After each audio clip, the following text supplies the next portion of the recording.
মানুষটা আমার জীবনটাকে বদলে দিয়েছেন। তিনি আমাকে শরীরের ডাক্তার থেকে আত্মার ডাক্তার বানিয়েছেন। আমি শিওর আপনারা এই মানুষটাকে চেনেন। তিনি হলেন শেখ আহমেদ দিদাত। আসুন ওনার উদ্দেশ্যটা কি দেখি। শেখ আহমেদ দিদাত, আপনারা যদি ওনার জীবনী সম্পর্কে জানেন, তিনি প্রাতিষ্ঠানিক শিক্ষা পেয়েছিলেন মাত্র ক্লাস 6 পর্যন্ত।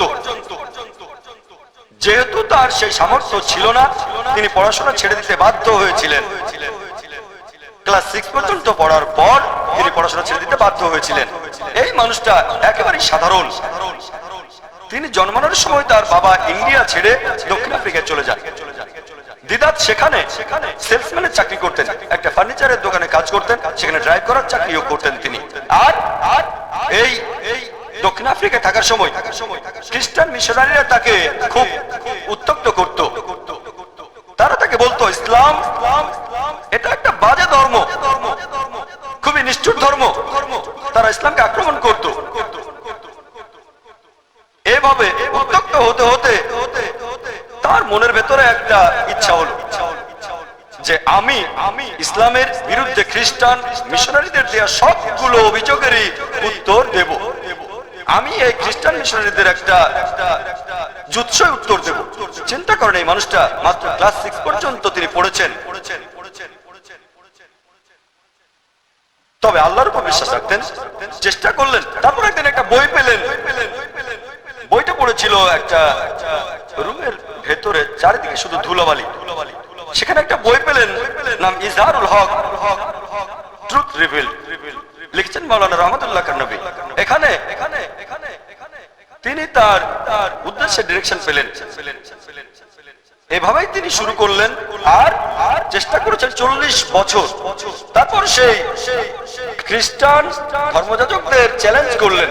চিন্তা করেন, ক্লাস 6 পর্যন্ত পাশ করা একজন মানুষ 40 বছর চেষ্টা করেছেন, তারপর পৃথিবীর বিখ্যাত জ্ঞানীদের চ্যালেঞ্জ করেছেন। আর এভাবেই 1986 সালে তিনি বিতর্ক করলেন রেভারেন্ড জিমি সোয়াগার্টের সাথে।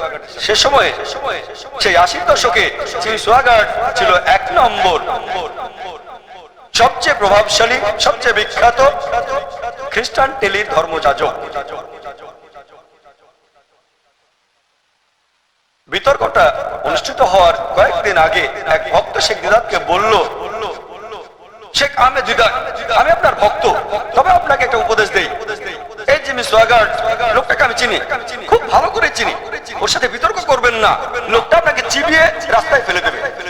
চিন্তা করুন, দিদাতের ভক্ত দিদাতকে পরামর্শ দিচ্ছে, আপনি সোয়াগার্টের সাথে বিতর্ক করবেন না, আপনি ওকে চেনেন না, আমি ওকে চিনি, সে আপনাকে চিবিয়ে একবারে রাস্তায় ফেলে দেবে। সেই লোকটা ছিল সবচেয়ে বিখ্যাত টেলি ধর্মযাজক, টেলিভিশন চ্যানেলে। তার বাজেট ছিল প্রত্যেক দিন $10 লক্ষ, এটা শুধুমাত্র টিকে থাকার জন্য। আর শেখ আহমেদ দিদাত মাশাআল্লাহ, আল্লাহ তার পাশে ছিলেন।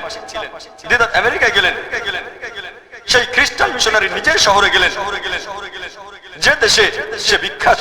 সেখানে গিয়ে দিদাত তার সঙ্গে বিতর্ক করলেন। আর আলহামদুলিল্লাহ, সুম্মা আলহামদুলিল্লাহ, আল্লাহর সাহায্যে তিনি টেবিলটা উল্টে দিলেন।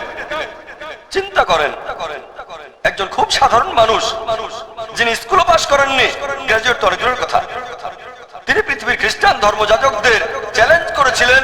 আর পুরো পৃথিবীর খ্রিস্টান মিশনারিদের ধর্মপ্রচারে সবচেয়ে বড় বাধা হয়ে দাঁড়িয়েছিলেন মাত্র একজন মানুষ, শেখ আহমেদ দিদাত। আল্লাহ সুবহানাহু ওয়া তাআলার সাহায্যে তিনি পুরো খ্রিস্টান বিশ্বকে চ্যালেঞ্জ করেছিলেন।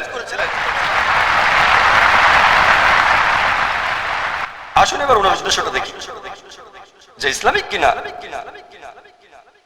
1 নম্বর, আয়, এটা কি ইসলামিক ছিল? এটা কি কোরআন এবং হাদিস অনুযায়ী ছিল? আল্লাহ এবং রাসূলের জন্য ছিল? হ্যাঁ, সেরকমই ছিল।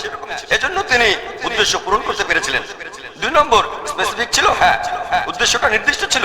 আমি ইসলামের বিরুদ্ধে অভিযোগগুলোর উত্তর দিতে চাই, এটা নির্দিষ্ট।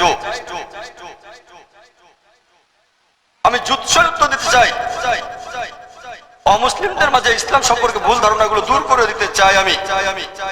3 নম্বর, এটা কি লুক্রেটিভ, লাভজনক ছিল? তিনি লাভ চেয়েছিলেন আখিরাতে, আর ইনশাআল্লাহ আল্লাহ ওনাকে বেহেশতে পাঠাবেন ইনশাআল্লাহ। তবে আখিরাত বা পরকালে লাভের পাশাপাশি ইহকালে তার লাভ হয়েছে। আর ক্লাস 6 পাস করা এই মানুষটা 1986 সালে তিনি মুসলিম বিশ্বের সবচেয়ে বড় পুরস্কারটা অর্জন করেছিলেন। মানুষ জাতির প্রতি অবদানের জন্য তাকে কিং ফয়সাল অ্যাওয়ার্ড দেওয়া হয়েছিল।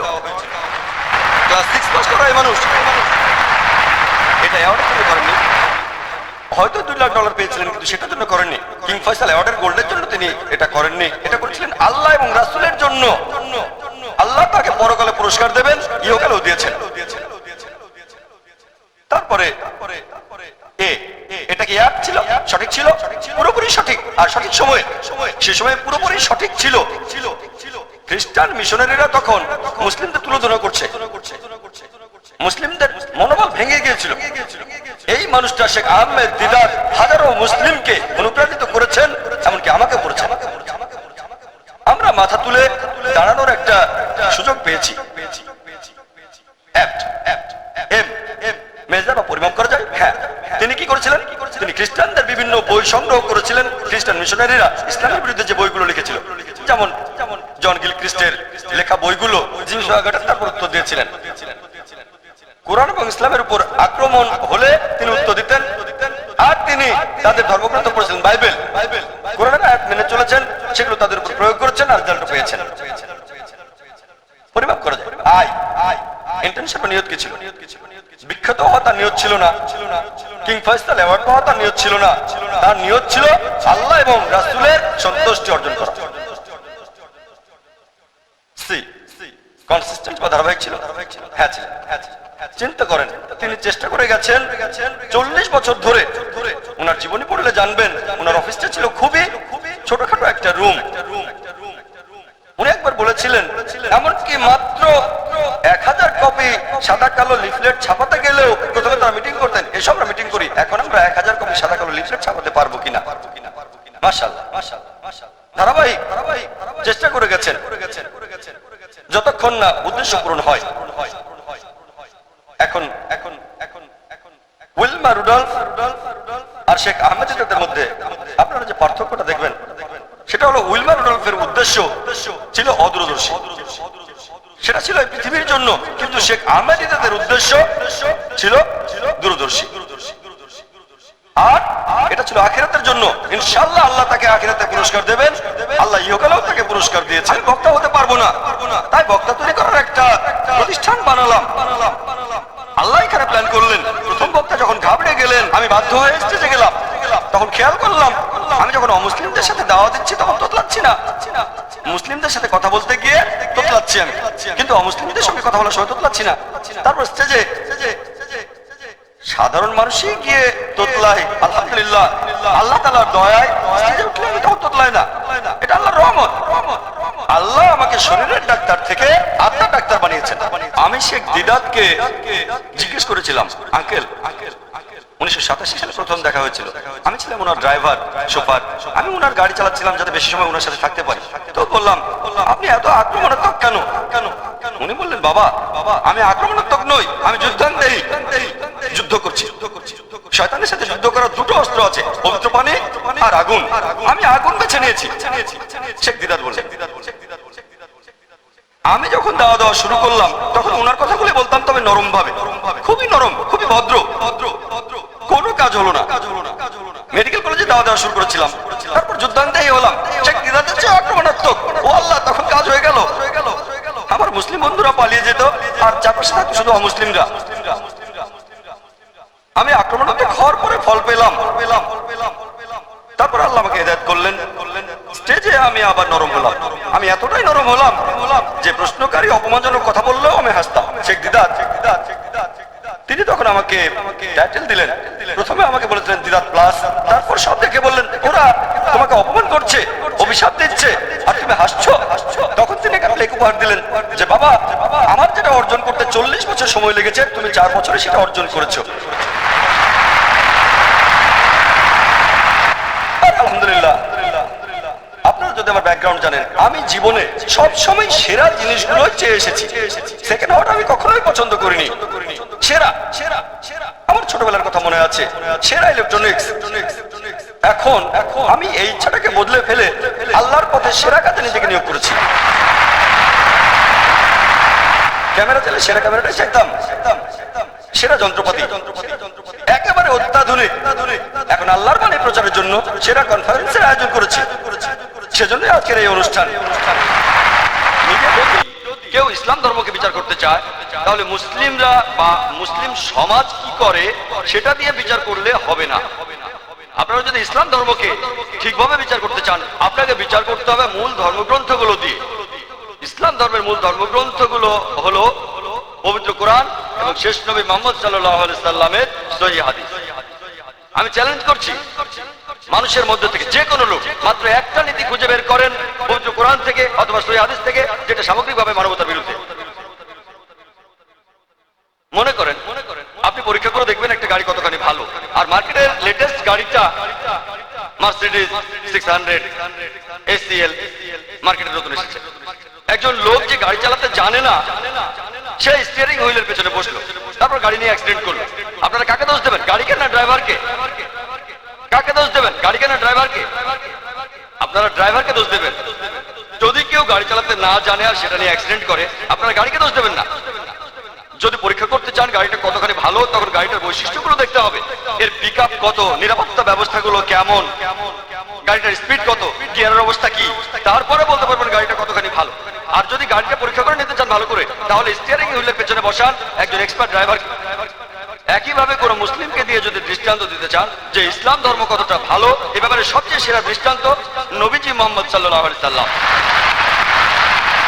আমার দিকে তাকিয়ে আপনারা ইসলাম ধর্মকে বিচার করবেন না, অন্য কোন মুসলিম অথবা মুসলিম সমাজের কাজগুলোকে দেখবেন না। এখানে দেখবেন এক্সপার্ট কোন ড্রাইভারকে বা মানুষকে, যিনি ইসলাম ধর্মের নিয়মগুলো জানেন পুরোপুরি, তিনি হলেন সর্বশেষ চূড়ান্ত নবী মুহাম্মদ সাল্লাল্লাহু আলাইহি সাল্লাম। ইসলামের অপবাদ দিতে মিডিয়া আরো যে কৌশলগুলো অবলম্বন করে, সেটা হলো তারা প্রসঙ্গ ছাড়াই পবিত্র কোরআনের বিভিন্ন উদ্ধৃতি দেয়। আর পবিত্র কোরআনের একটি আয়াত যেটা সমালোচকদের খুব পছন্দ, সেটা পবিত্র কোরআনের সূরা তাওবার 5 নম্বর আয়াত। বলা হয়েছে, যখনই তোমরা কোনো কাফিরকে দেখবে তাকে মেরে ফেলবে। আর যদি কোরআন খোলেন, এই আয়াতটা দেখবেন, অনুবাদটাও দেখতে পাবেন, যখনই তোমরা কোনো কাফিরকে দেখবে তাকে মেরে ফেলবে। তবে এটা প্রসঙ্গ ছাড়া উদ্ধৃতি। তারা কোরআনের আয়াতের উদ্ধৃতি দেয় কোনো প্রসঙ্গ ছাড়া, হাদিসের উদ্ধৃতিও দেয় প্রসঙ্গ ছাড়া। এই প্রসঙ্গটা এর প্রথম দিকের আয়াতে আছে। বলা হয়েছে যে একটা শান্তি চুক্তি হয়েছিল সেখানকার মুসলিম আর মক্কার মুশরিকদের ভেতর, আর মক্কার মুশরিকরাই পরে এই শান্তি চুক্তির শর্তগুলো ভেঙেছিল।